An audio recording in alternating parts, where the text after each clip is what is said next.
welcome to Wellness in the Wilderness. Come with us on the trail of life as we inspire you to take a step outdoors, to disconnect from the distractions and reconnect with yourself. Sydney Williams and her guests will motivate you to get active and get well. Now, here is Sydney. Welcome to Wellness in the Wilderness. I'm your host, Sydney Williams, author and founder of Hiking My Feelings, and soon to be Hiking Your Feelings, Blazing a Trail to Self-Love, which will be released on March 12th, 2024. As you know from the last episode, or if you're joining us for the first time and this is the one that you're listening to, my panel submission for South by Southwest is currently up for vote. So if you haven't already and you want to hear me read this book at South by Southwest next year when we launch it, then you can go to hikingmyfeelings.org/vote to vote for our panel for panel picker for the South by Southwest Festival. And yeah, I mean, what a treat. We've been just teasing this book, getting everything ready to go.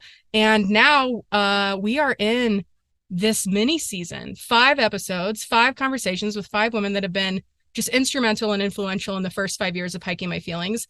And when I was thinking about who I wanted to have here, I was thinking about like what kinds of people have been awesome for us. Like everybody's awesome, but like how do I narrow it down to just 5? And the first person that came to mind was Gale Straub.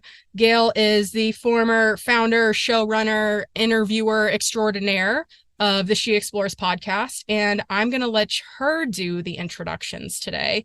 So for me, I'm Sydney Williams. Nice to see everybody. Nice to hear you. You don't get to hear me. Whatever, it's fine. I'm here in Sequoia National Park. I'm in the parking lot at Lodge Pole Campground, rocking the Starlink for this conversation. And this is the ancestral land of the Western Shoshone, Western Mono Menashe people, Paiute, and Tubatalatal and Yokuts. So we are always down to clown and learn more about the folks that have occupied the lands and stewarded them for thousands of years before we got here. If you are interested in the same, and if you aren't, I suggest that you start being interested.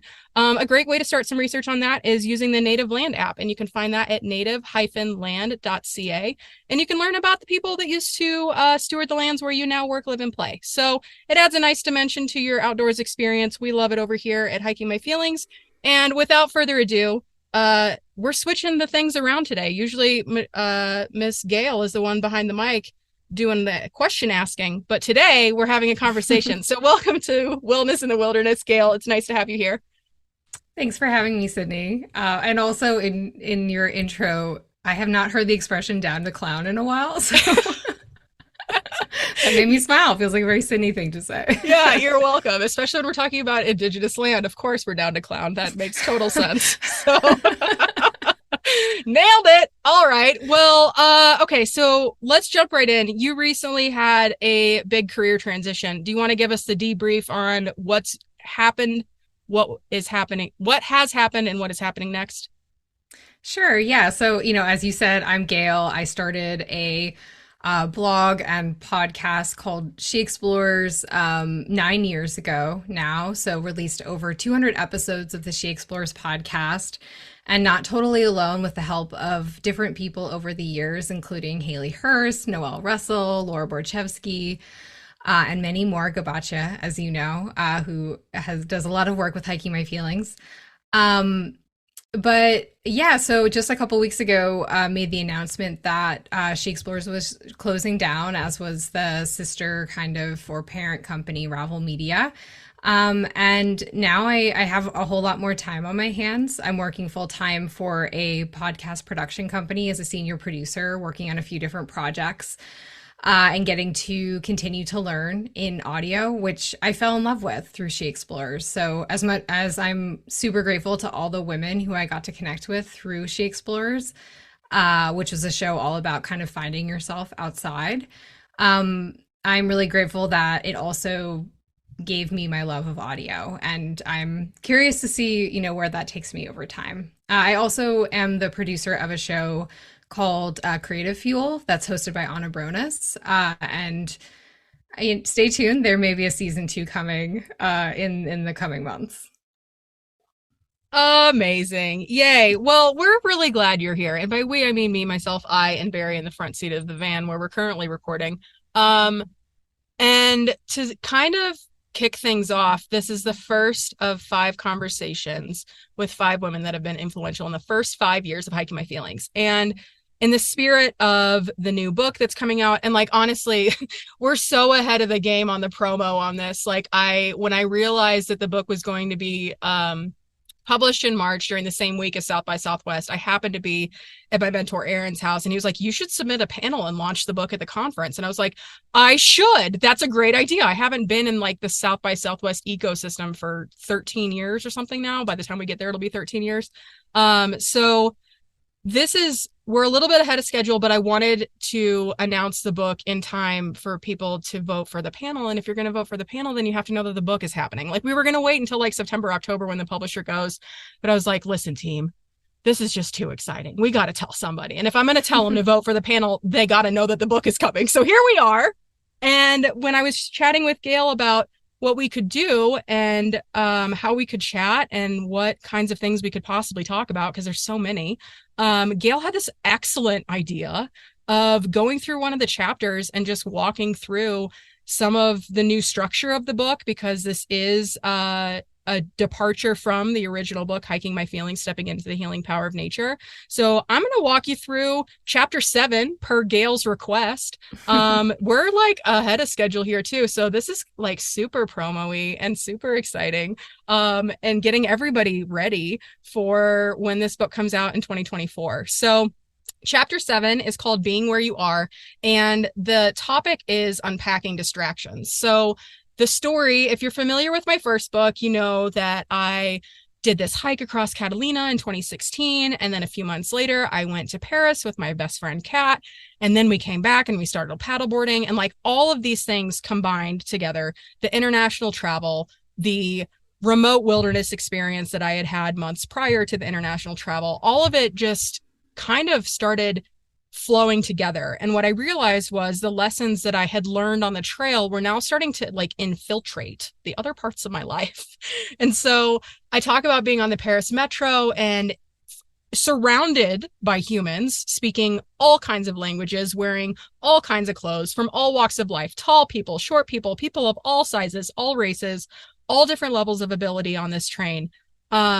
Nobody in my earshot was speaking English. So I was like, whoa, I'm like left alone with my positive thoughts. Cause I had like started thinking positively about myself, about my body, on the trail earlier in 2016. And by the time I got to Paris, I was like, whoa, this feeling of like calm is present on a train. Like, how does this work? This doesn't make sense to me. So in the story, we talk about how all these different things started to come together and make sense for me. Like, in the absence of people speaking English and speaking negatively about themselves or other people, or in the absence of just tons of media in English, whether that's written or audio or visual, like, there was no distraction and there was nothing telling me that I wasn't enough. So I started for like 10 days running around Paris to believe that I was. And it was transformational. So it makes sense that I had these kinds of dots connecting. But the great thing about Hiking Your Feelings is that I don't just leave you hanging with a story where I'm like, so my dots connected. Don't you love it? Now there's an opportunity for you to connect your own dots. So I had mentioned this in our last episode when I was running through like the different chapter structures and how things are a little bit different. But we tell the story of how this trip to Paris brought these lessons from the trail into other areas of my life. And then there's the Trail of Life section, which kind of zooms out. And it's kind of just like giving you the what's up about what just happened for me and how this could possibly apply to you. And then there's the Mindful Miles section. So I thought it might be fun to go through the Mindful Miles section. I'm going to answer my own questions that I asked myself, and then I'm going to turn it around on Gale. And we're just going to have a conversation about being where we are, especially in light of Gale's recent professional transition, in light of everything that we've got going on for Hiking My Feelings, celebrating 5 years, celebrating this new book that's coming out next year, and all the things that'll happen between now and then. I figured like this was a really nice opportunity for us to kind of get grounded, give listeners a sense of like what's coming up in the book, and give you something to chew on. So here we go. You got thoughts, Gale, before we jump in on this? I do have thoughts. I was going to say that I love that in the format of this book, and I told you this over email too. I love that you are vulnerable to start, and that then you follow with these prompts that makes it like easier for the reader to kind of open up with themselves.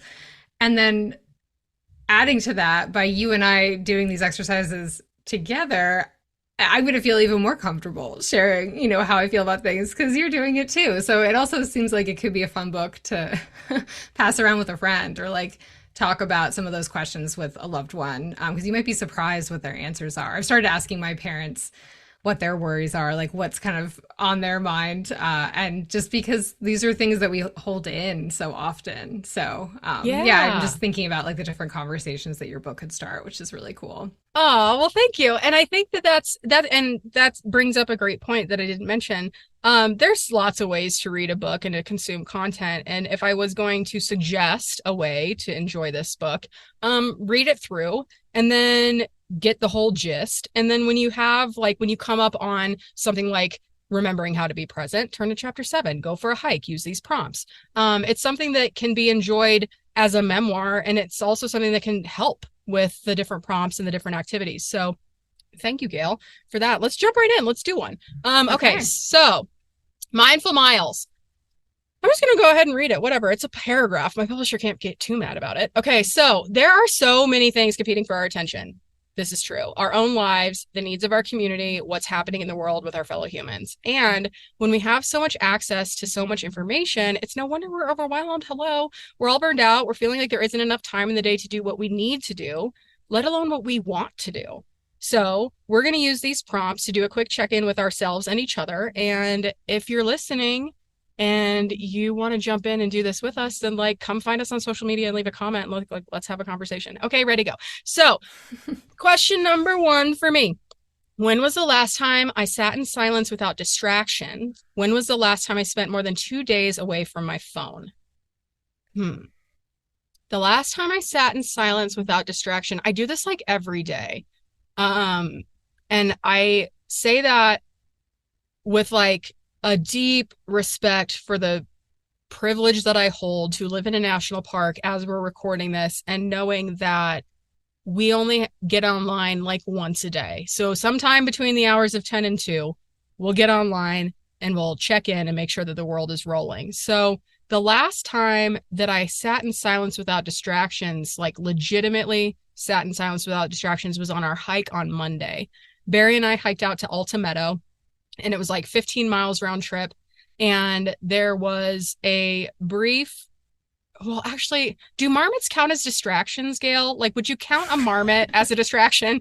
Because I'm thinking back to this story and I'm the way that my body currently operates, though I feel extremely comfortable in it, I'm not one to just sit with silence. I process in motion. I'm not afraid of sitting in silence, but if I think about silence without distractions, off the top of my head, I genuinely can't remember the last time that happened. But if I'm going to go with the asterisk next to it, then it was on Monday on our hike to Alta Meadow, because we went at the halfway point where we turned around. I was like, let's just sit and take in this insane view. If you guys haven't seen Alta Meadow, go Google it and you'll probably get the shot of the meadow and the mountain range in the background. It's insane. It's like a painting. I couldn't even believe that it was real life and that my eyes were seeing what I was seeing. The rock we were sitting on, though, was right next to the rock that a marmot family had built a home under.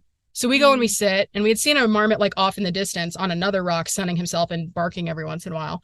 And then as we sat and got quiet and I was eating my snacks, one by one, there were 2 marmots, and they came up to their little house, and then they dove under the rock, and then they came back up. So I don't think that those are distractions. I think that's me being without distractions, completely tapped into and tuned into my environment. That's how I'm framing that. So the last time I sat without distractions was on Monday. And then the last time I spent more than 2 days away from my phone, that's a good question too, because the context in which I'm asking this is for normal people that are connected all the time. So I'm asking you, when was the last time you put your phone down? For me in particular, this question is also a little bit complicated because like I go days without checking my phone because we're not connected to the internet. But I use my phone as a camera. So I still have it at the ready in case a bear comes through camp and we need to like take pictures of it before we tell it to go away. So far I'm not doing great on my own questions. How about you, Gail? When is the last time you sat in silence without distractions? Well, one thought I had in listening to you describe and question whether or not you were distracted or not by those marmots made me think about the fact that like so often when we are, or at least when I'm distracted, it means I'm not absorbing. So it's like I'm either a sponge that like has too much water in it, or I'm just covered head to toe in like a raincoat and everything's just coming off me. And that's what I want. That's like my armor. So I don't have to absorb anything, nor do I have to like listen to whatever's going on the inside. So I would argue that the marmots were not a distraction. And I think you came to that too. But when was the last time that I was not distracted? I mean, I think an easy answer would be I was with family over the weekend and I was kayaking on a lake. And but I was getting from like point A to point B. I had a reason, but I felt this like sense of like play that I hadn't felt in a while. So there were a lot of kids around and I was kind of feeling a little bit like I was on an adventure, you know, really small adventure, but I felt like I was on an adventure and I wasn't thinking about what else I needed to do or anything, I guess, negative in my life. I wasn't necessarily feeling introspective, but I was feeling very in the moment. So, and I definitely feel like I'm someone who needs more play in her life. So I would say that was a moment just a few days ago. And then in terms of not being connected to the internet, I think that likely would have been a backpacking trip. And I sadly haven't been backpacking in a really long time, not since, and I'm almost embarrassed to admit it, but like December 2019, pre-COVID. I went on a backpacking trip for She Explores. It was for a project through the Karen Project, and I was doing an episode about this nonprofit organization. And I guess I was connected in a lot of ways, but I was really focused on connecting with the people around me. And I felt, different after that. So that was in the Superstition Mountains in Arizona. So I definitely am due for a disconnected backpacking trip, and I'm due for a lot of things, but I think it also brings up a good question. This is kind of like self-editing, which too late now, but like what I guess like this brings up a good point. It's like, what is a distraction, right? And like, can we define that for ourselves? Because in my mind, like even though I wrote this book and even though I wrote these prompts and even though this would never be my answer, in my mind, the right answer, air quotes, is I sit in silence without distraction every day for multiple hours, right? Like there's this like the guru in me is like, well, if you're not sitting on a tuffet, just pure meditation. But even then, like when you're meditating, you get distracted. So like, it doesn't mean that you're not doing it right or that you're not taking that time for yourself. So I think like, what is a distraction? Marmots in this case, not. That's a function of the environment. Because I wouldn't say that the flowers were distracting. I wouldn't say that the mountains were distracting. So I guess like environmental things are not distractions. And I think to your point about your trip with the Karen Project, yeah, you were connected to things that require electricity, but also like the depth of connection that you were having with those humans in that space was above and beyond the internet or technology, I guess. Yeah. And in those moments, I wouldn't have been worried about, an errant comment or, something blowing up right beyond my control. A lot of it's about control for me, I think. Same. I think, yeah. So, often the distraction is just a way to control and to like keep worries at bay. So it often has been like a scary thing to not have a distraction. I know you write about that in your book too. Well, and the next question is, if you've never spent time away from your phone, social media, emails, etc., for those folks that are listening or reading the book later that haven't done that, then the question is it possible you're trying to distract yourself from something? Like by all the distractions, what are you distracting yourself from? And in that question, I'm like, at least for me, I was like, note, the first thing that comes to mind that you're possibly trying to distract yourself from when you're asked that question is usually the right answer. Like, because it'll have a funny way of showing itself. But I think since we've both had opportunities to be away from our devices, then we can pass over that one. But this is a big one. I'm not ready, but I'm going to do it. When was the last time I asked my body what it needs, and have you ever given it a chance to answer? I'm going to say again, Monday on the hike to Alta Meadow. So I got these new shoes from Solomon, and they're mid-height boots, but they're not like really rigid around the collar of the ankle, and they're not like super tall. They're like mid-height. And on our hike that we did last week up to the Watchtower here in Sequoia National Park, I had this like weird pain on the outside of my left ankle. And I thought it was just, at the time, I thought it was just like rubbing a bug bite, because there are so many, I got bit. Like I was a human pincushion the first couple weeks we lived here. So I was like, that's uncomfortable. It's not enough. Like, it's not pain when I'm stepping. It's not pain in stride. It's just like it was like after mile 9 going downhill, then my ankle started to like rub on my shoe. And I was like, this is annoying. But then on our hike on Tuesday, this happened again. And I was like, yo, body, what up? Like, what is happening here? Because like by the time we got back to the van, because we were like, midway through the hike and this was going on again. And I was like, it feels like swollen. It was warm to the touch, but I'd also been scratching it because I was like, well, maybe if I scratch it, it'll be better. It never is. So I was like, what is this? And then I like went to sleep on Tuesday night. I woke up on Wednesday. That's today. Wow, I keep talking about this hike like it happened forever ago. So I went to bed, and then I woke up this morning and I like stood just flat foot, and I like rubbed my hands down the sides of the outsides of both of my legs. And I was like, this is noticeably different. And it feels a little crunchy. And so I'm not a doctor, as everybody knows by now.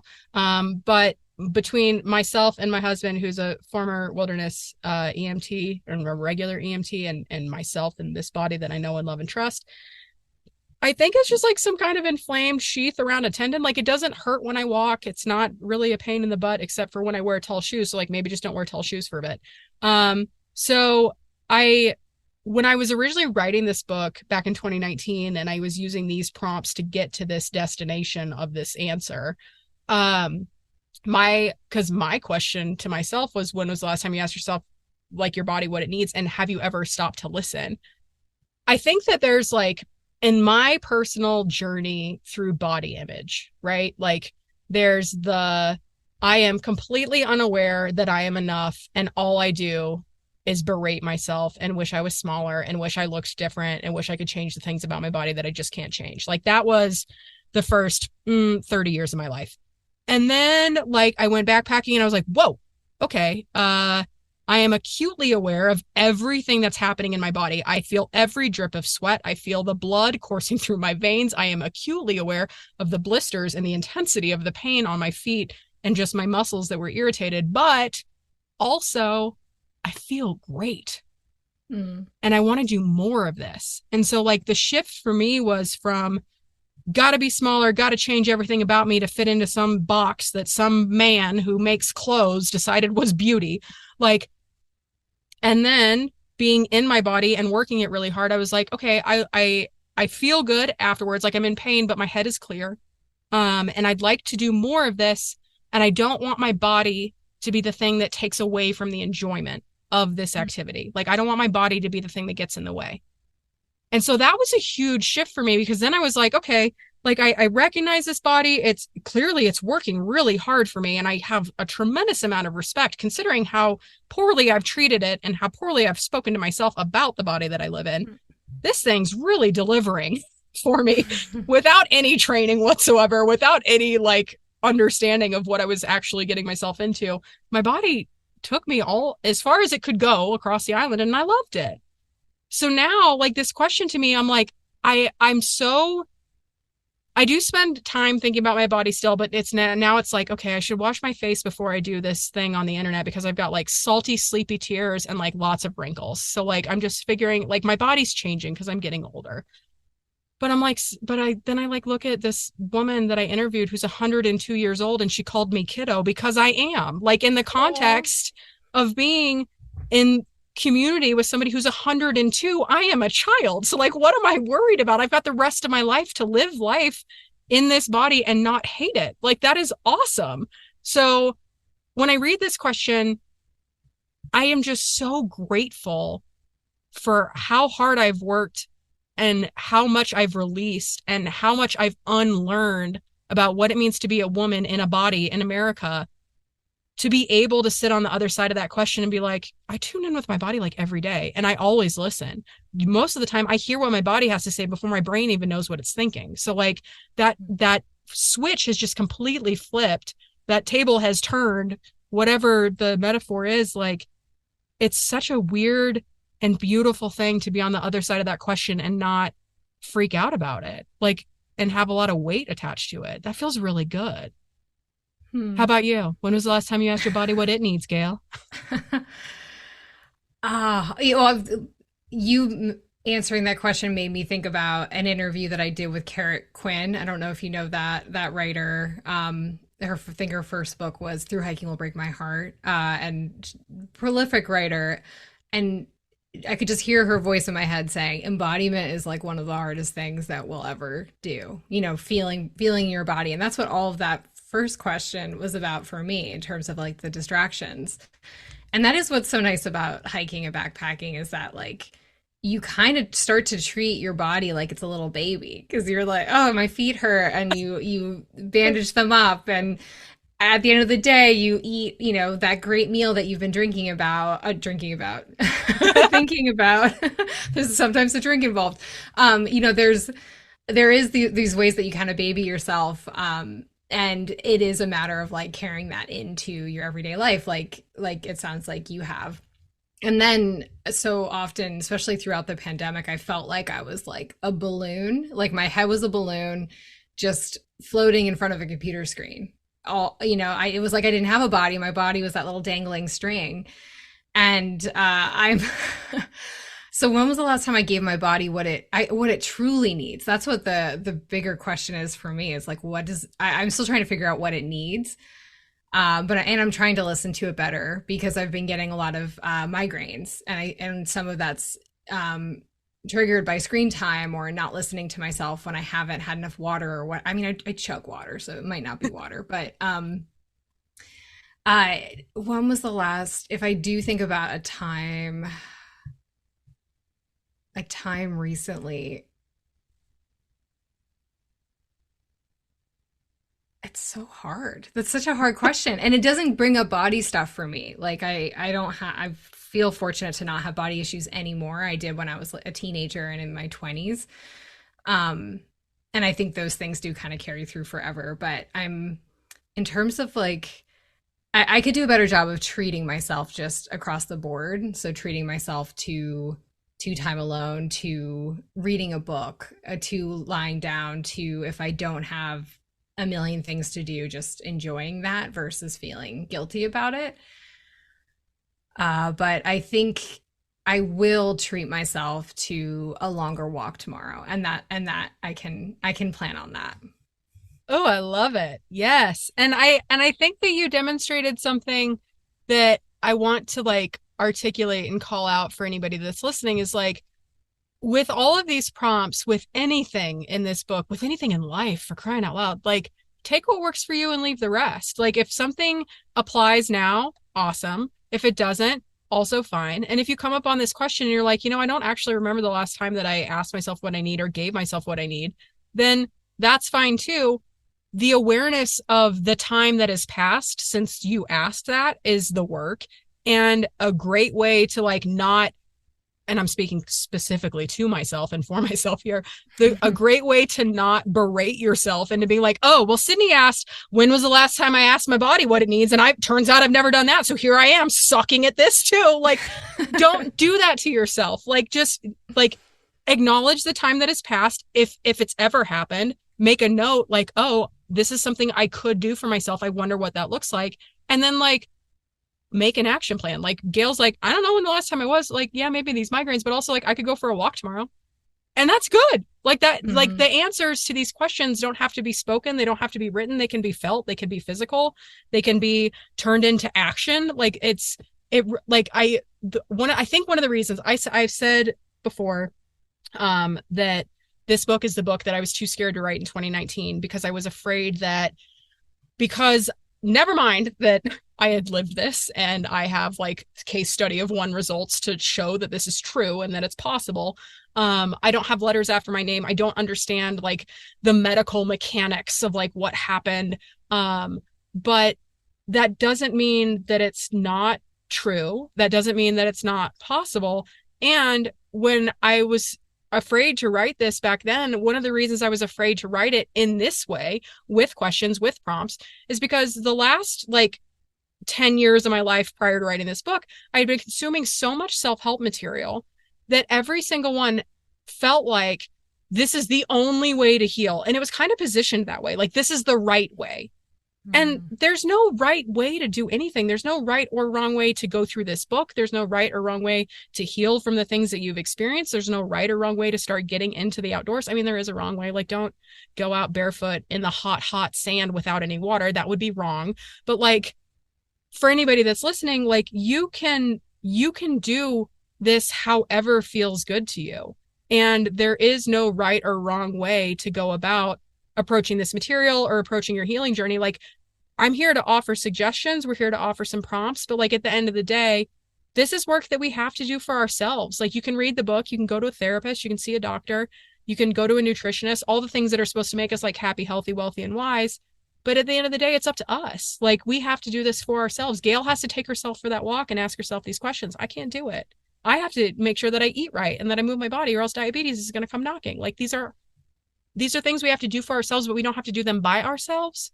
And so that's why I love having this conversation. And I love that you pointed out, like, this could be a really cool way to relate with people in your life. Like, pick up this book and then have these chats with people on the trail or off the trail. So I love that. That's fun. So, okay. So then that was the mindful miles section. So the intention is you can use those as journal prompts. You can use those out on the trail. So if you want to go for a hike, if you're like, man, I haven't been present in a minute, and this chapter is really reminding me of that, then go out for a hike and use these prompts. And like the way Mindful Miles is designed is similar to how when we're in like a seated or guided meditation, the meditation person, the person leading it, will tell you to return to your breath if you get like squirrely brain and just focus on your breathing. Take some deep breaths, count them, whatever. This is that too, because ideally, if you're doing this in motion, then you're breathing because that is important. And when you start to think about these things, one of the reasons why I love hiking my feelings as a practice is for years, I had tried to do all of this, but I didn't have the practice to go with it. So like I had tried to think about asking my body for what it needs, but then like my body would freak out and I'd be like, oh, no, don't like this sensation in my body. And I'd shut down and I'd stop addressing that topic because I didn't have anywhere to put that energy that wanted to make me run. But if you're doing this while you're on the trail and you're in motion and your body starts to react, then you can be like, oh, I'm having a reaction, but you know what I'm not going to do? I'm not going to run away from the feeling. I'm just going to, maybe I'll hike a little faster and expend the energy. And that's a really cool way to like bring this all together and bring it into a practice that can feel good for you. Like anytime that you feel like you need to get present, then like grab a Mindful Miles prompt and go out and take a walk. Like it's there for your use. However you'd like to do it, that's how I'd recommend doing it. So there, that's Mindful Miles. Gale, have there been any hikes? Like, so obviously the Trans-Catalina Trail is the vehicle for my discovery of all these things. Does this concept of like having lessons that you learned on the trail that then show up in other areas of your life, like, do you have anything like that or any hikes in particular where you've just been like, oh, like I am here, I am present, I am feeling this? Like, do you have any stories about hikes or anything like that that have brought you some lessons from the backcountry into the front country? Yeah, I do. Oh, do you want to share? Can you imagine if I didn't?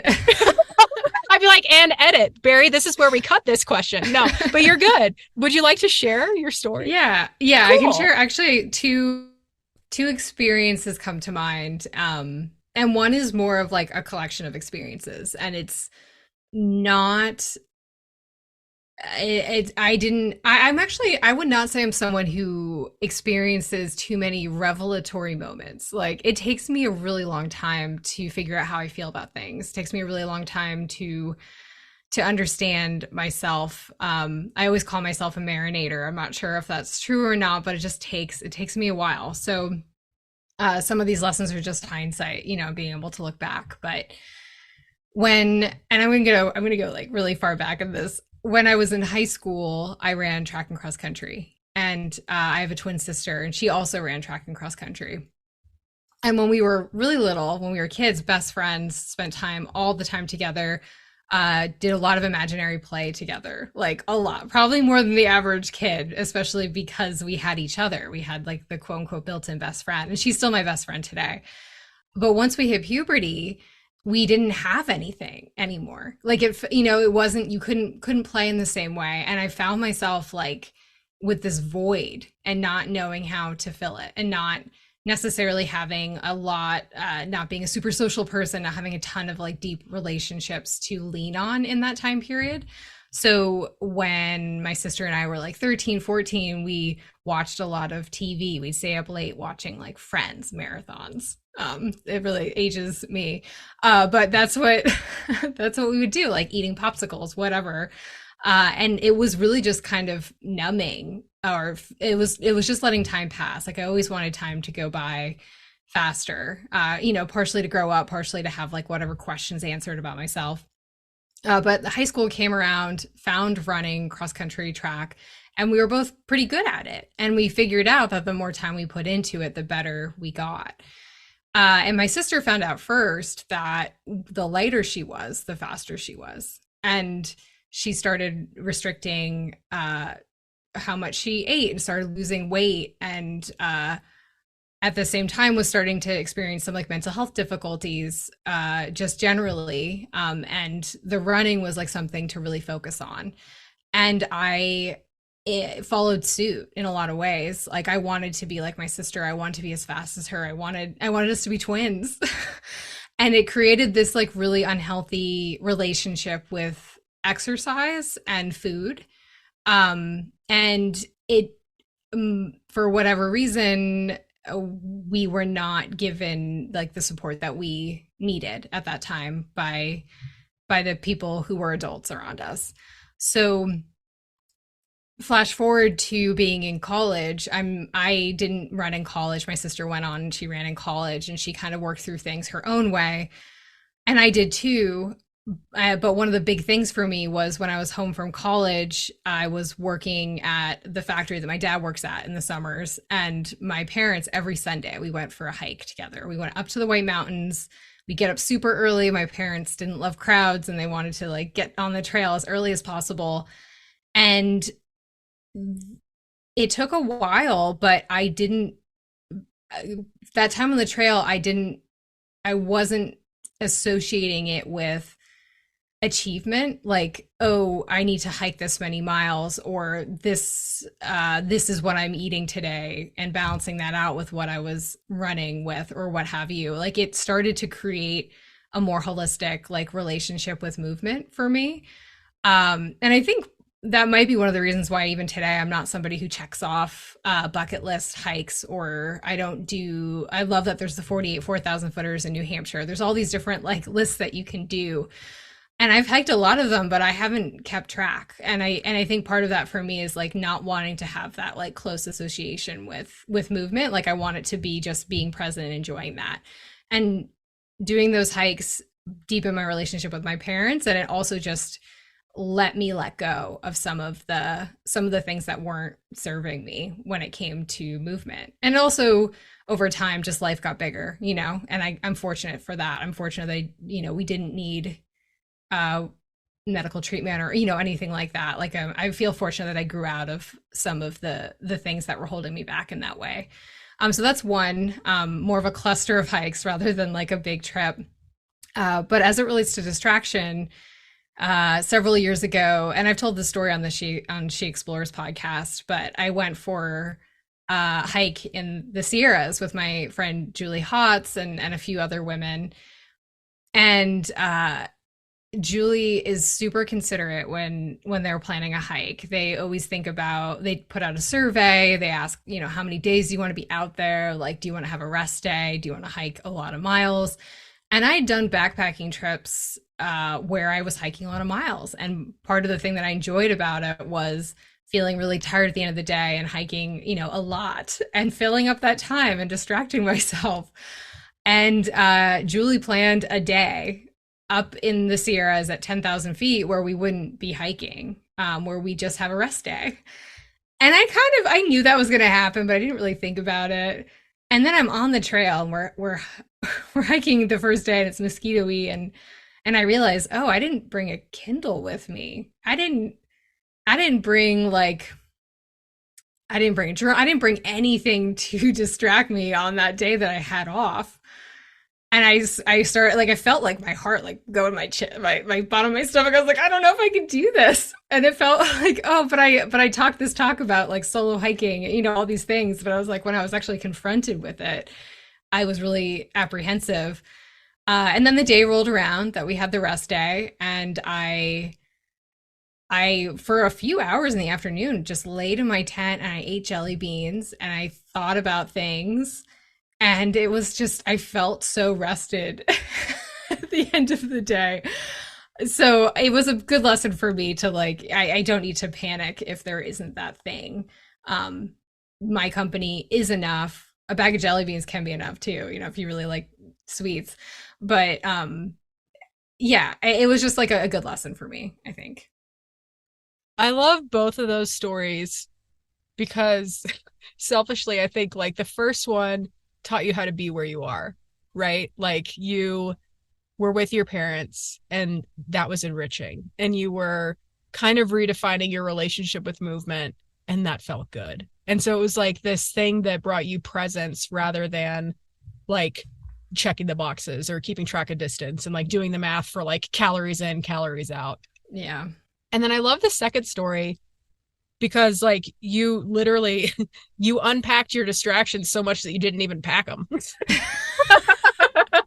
Like you just didn't have any. I didn't have any. But that I love that story, and that your friend planned this day off, and I found myself in a similar situation twice. The first time, and this is the first time that I can ever remember like not having something to do and being incredibly confused by it. So a friend of ours, one of Barry's skydiving students, used to be a captain on a yacht, and he had invited us out on the boat with the boat owner and some other friends. And so this is my first time on like a nice boat, and we were going out to Catalina Island, but we weren't getting off the boat. We just like pulled into a little cove and dropped anchor. And I was like, now what? And they're like, this is it. And I was like, this is it? And they're like, yeah, we're going to make some food. Fridge is full of drinks. You can jump off the side of this sucker if you want to go do a cannonball into the ocean. We got a couple water toys, but like, we're just here for the foreseeable future until we decide to leave. And I was like so uncomfortable. I was like, at first I was very resistant. I was like, what do you mean this is it? But like almost instantaneously, I was like, oh, this is it. I'm just a gal on a boat in the middle of the ocean today. Like that's what I'm doing. And it was so interesting just to have that opportunity to not have anything to do. And also like there wasn't any cell service. We were in the middle of the ocean. Like we weren't on the side of the island that's close enough to get cell reception from Avalon. And I was just like, it was one of the best days, because what did we do? I mindfully, genuinely enjoyed the food that I was eating. I drank way too much that I should have, but I loved every sip I took. Like deep, deep belly laughs, the kind that make you cry. Just like the total like epitome of a perfect summer day in Southern California, especially if you're wealthy. Like if you just want to learn how those people live, like it was just the best day. And I was like, okay, I can get used to this. And then like the actual like planning of a day off, on our first trip on the Trans-Catalina Trail in 2016, since we were doing it between Christmas and New Year's, they had a bunch of minimums for night stays at the different campgrounds because they didn't want people to just come for New Year's and then bounce. They made you stay for longer. So we had to, in order to get the itinerary right, we had to do a day off at Little Harbor.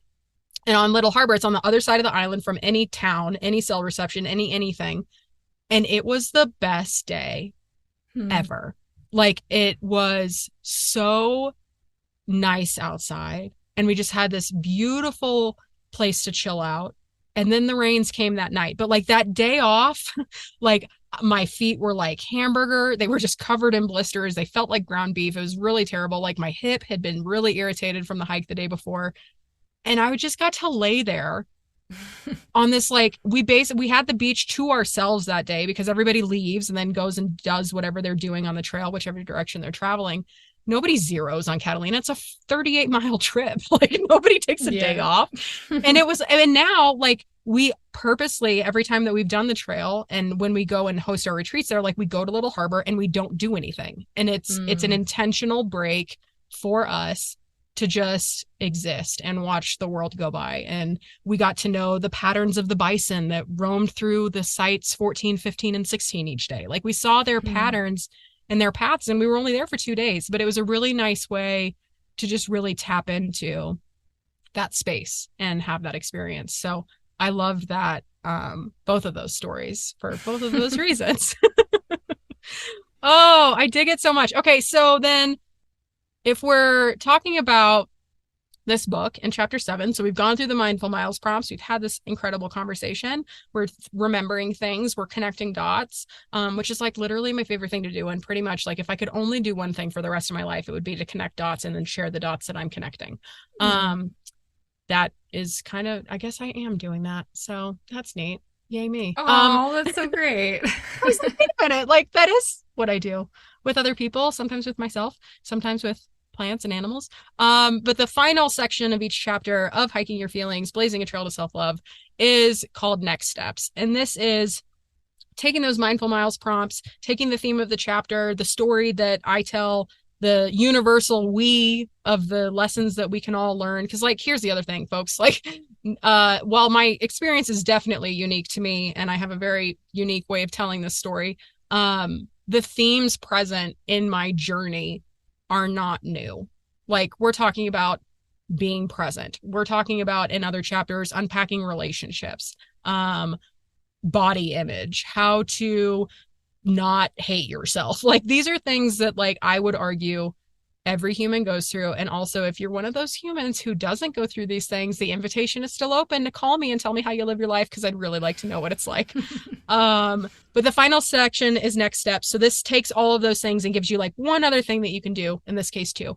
So in the case of chapter 7, after you've unpacked your distractions, you might, fair warning, become painfully aware of how tethered you are to technology or the needs of others. And that ever so sexy promise that productivity is success, like, that has been a wall that I keep ramming my head into at full speed. It seems this is a hard one to unlearn, that productivity equals success. Or actually, yeah, we're unlearning that and learning that that's not true. Thank you, capitalism.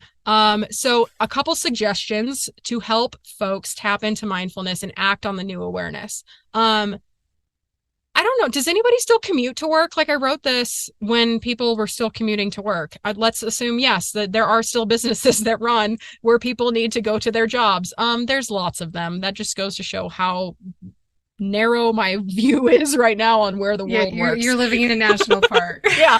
I was like, oh, well, I guess, yeah, people do commute here. Okay. So if you commute to work, like, how long does that take? And the questions I'm asking is, like, are you commuting in silence? Do you usually drive and listen to music? Are you listening to a podcast? Are you hopefully not scrolling while you're driving, but, like, maybe at a red light? I don't know. Whatever your normal commute routine is, do the opposite. So if you are usually somebody that's listening to music or a podcast or an audiobook, try driving in silence and see how that feels, and pay attention to the thoughts that come up. Like, when somebody peels out in front of you, pay attention to those thoughts.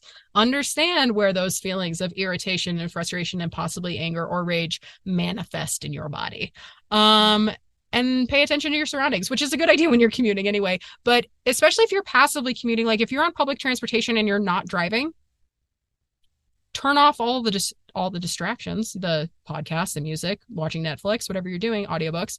and just sit. One, it is so uncomfortable to just sit in public. Like it is weird. Like eating by yourself feels strange to me.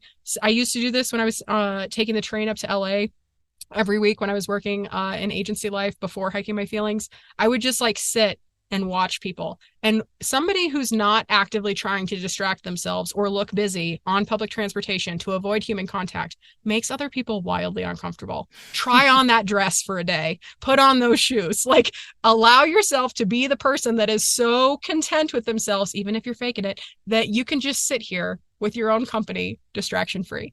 It's a fun time. So if you do this, I'd love to hear how it goes. And then the next one is just like, this is some basic, like, give yourself a quick refresher. All of our phones, for the most part these days, have apps that monitor screen time. And if you take a look at how much screen time you use, whether it's for different applications or if maybe it's how you track how much you're reading, I don't know. Like when you look at how much screen time you're getting, the argument could be, but everything I'm doing is helpful and it's productive. Like I'm using my phone to do a meditation. Okay, well then cool. Or I'm using my phone to read books. Okay, great.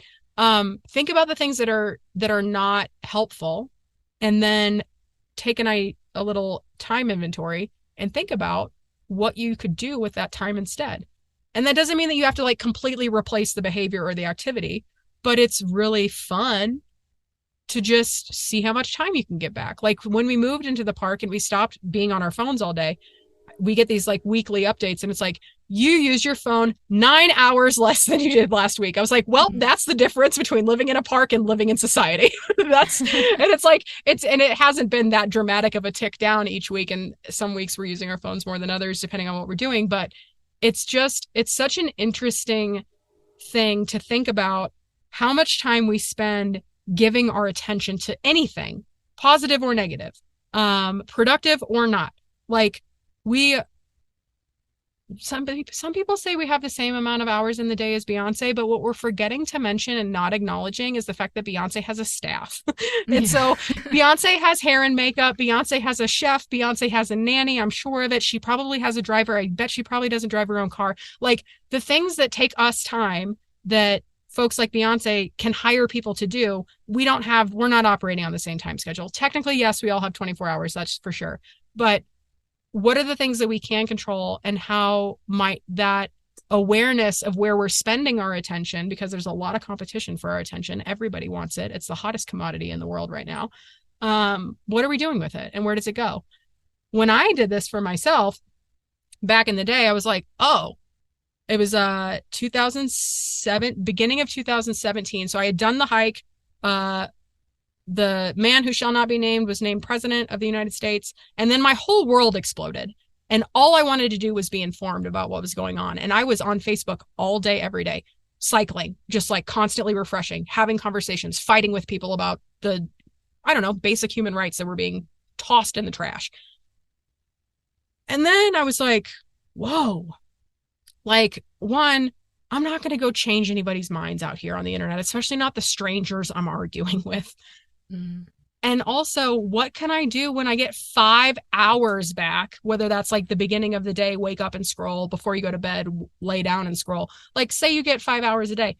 Do you know how much cool stuff you can do for 5 hours? You could nap and like reset your body and regulate your nervous system. You could like learn a new recipe or teach yourself how to cook. You could go for a big old hike. You could do nothing. You could take a bath. You could have a conversation with somebody that you love. Like there's so much we can do with our time and attention. So this next step in particular is it's nothing new, but it's an opportunity to check in with yourself and see where can you get some of that time and energy back. How does that feel for you, Gale? Does that feel offensive or does that feel like an invitation? I'd say it feels like an invitation. And on the first point, I would add, for being more present on your commute, when I had a more traditional commute, I work from home now, I would get off a stop or two early, and I would use that opportunity to walk and like get to experience the city of Boston that I was living in this different time of day. So maybe, I can't remember if I don't think I listened to music really. It was just like, that was a little bit of me time before being surrounded by other people all day. So that's another little tip to add to that. But no, these are it's great advice. I've never done the phone counter thing, so I was like, oh, I don't need another thing in my life to feel guilty about. But But here's the thing. I love that you say that though, because like why would you feel guilty about it? it probably just speaks to tendencies for guilt, and that chapter 15 that I was like, don't know if I Not want to talk today. about that one with you. Not quite ready. That's one that might take a little bit of time, not real time processing. So yeah, okay. Well then great. And I think when it comes to our conversation, Gail, and where you're at in life and the things that you have been shifting in and out of, and this is ending, I don't want to say ending.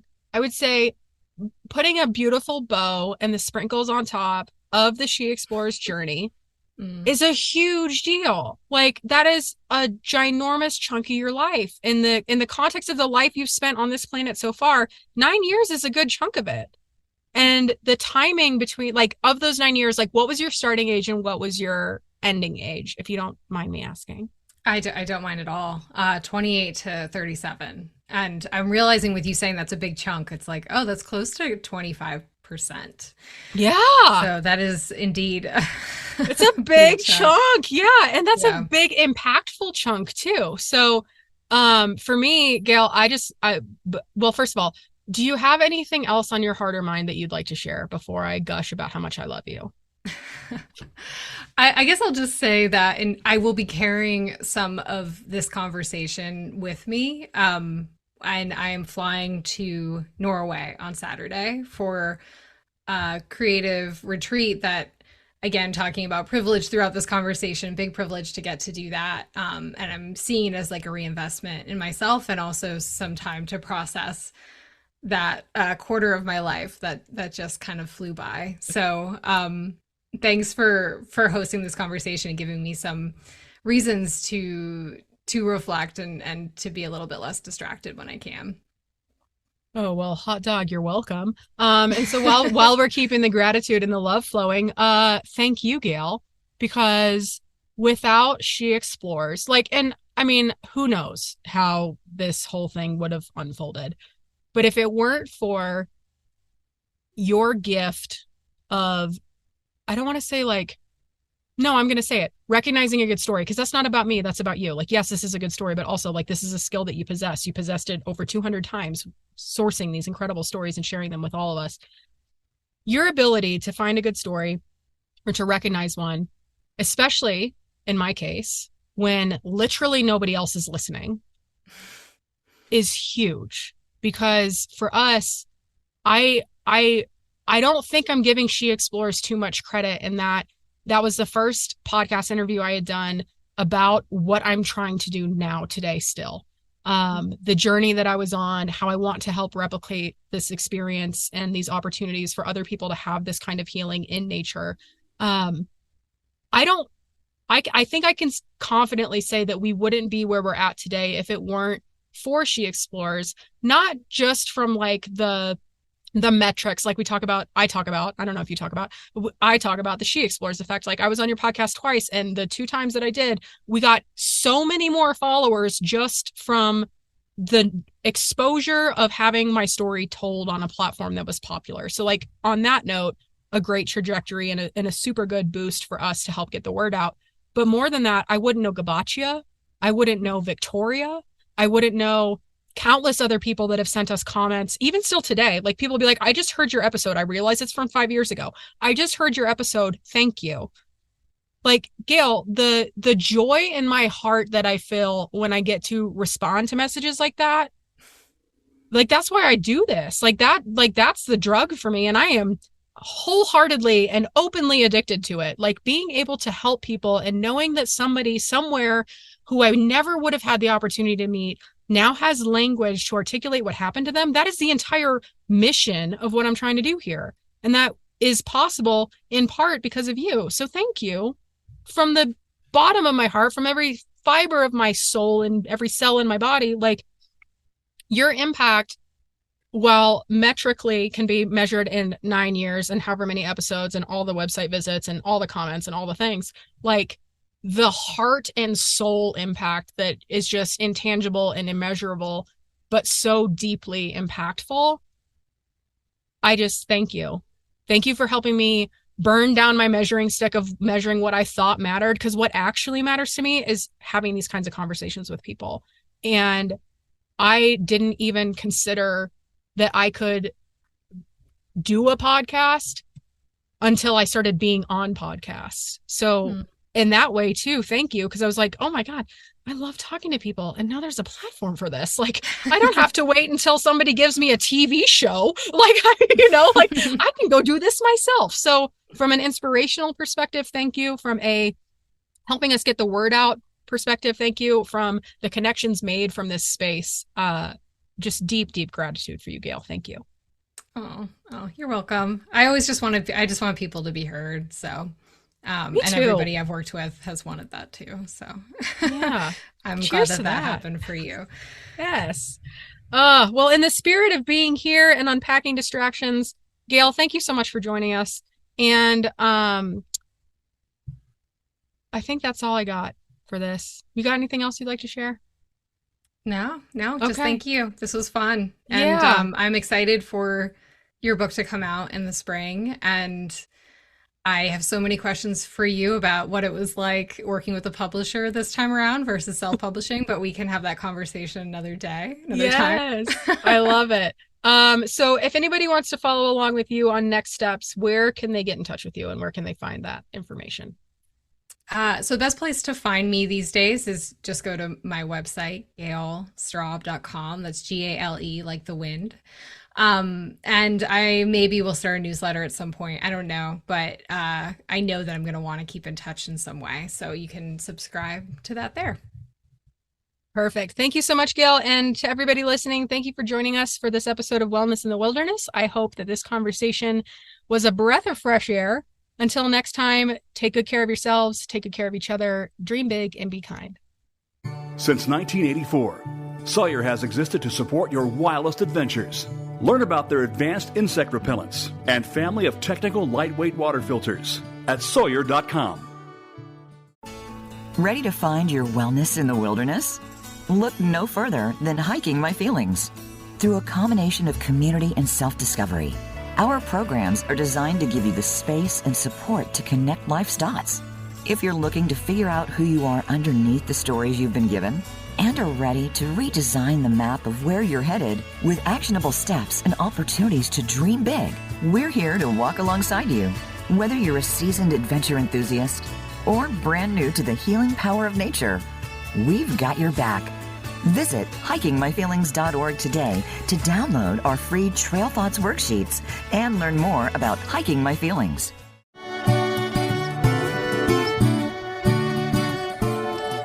Thanks for joining us on this week's show. We hope this episode has been a breath of fresh air for you and has inspired you to find your wellness in the wilderness. We will reconnect with nature and you again next week.